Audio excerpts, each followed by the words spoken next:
আওয়ামী লীগের শাসনামলে সংঘটিত গুম ও নির্যাতনের ঘটনায় দায়ীদের বিরুদ্ধে মানবতাবিরোধী অপরাধের মামলার শুনানিতে সাবেক প্রধানমন্ত্রী শেখ হাসিনার বিরুদ্ধে গুরুতর অভিযোগ উত্থাপন করেছেন চিফ প্রসিকিউটর মোহাম্মদ তাজুল ইসলাম।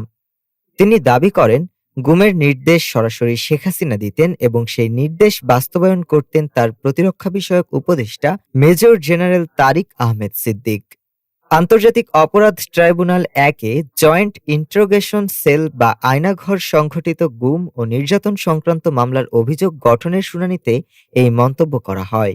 দুপুর ১২টার পর ট্রাইব্যুনালের চেয়ারম্যান বিচারপতি মোহাম্মদ গোলাম মর্তুজা মজুমদারের নেতৃত্বে ৩ সদস্যের প্যানেল শুনানি শুরু করেন। প্রসিকিউশনের পক্ষে শুনানি পরিচালনা করেন চিফ প্রসিকিউটর মোহাম্মদ তাজুল ইসলাম। মামলায় ইতোমধ্যে ডিজিএফআই এর সাবেক পরিচালক সহ ৩ জন সেনা সদস্যকে গ্রেফতার করা হয়েছে এবং কড়া নিরাপত্তায় তাদের ট্রাইব্যুনালে হাজির করা হয়েছে। এ মামলায় একাধিক ঊর্ধ্বতন সামরিক কর্মকর্তা পলাতক রয়েছেন। এর আগে গত ৮ অক্টোবর ১৩ জনের বিরুদ্ধে আনুষ্ঠানিক অভিযোগ দাখিলের পর আদালত অভিযোগ আমলে নিয়ে গ্রেফতারি পরোয়ানা জারি করে। ট্রাইব্যুনালে পলাতক আসামিদের হাজির করতে জাতীয় পত্রিকায় বিজ্ঞপ্তি প্রকাশের নির্দেশ দিয়েছেন। ডেস্ক রিপোর্ট, আজ বার্তা।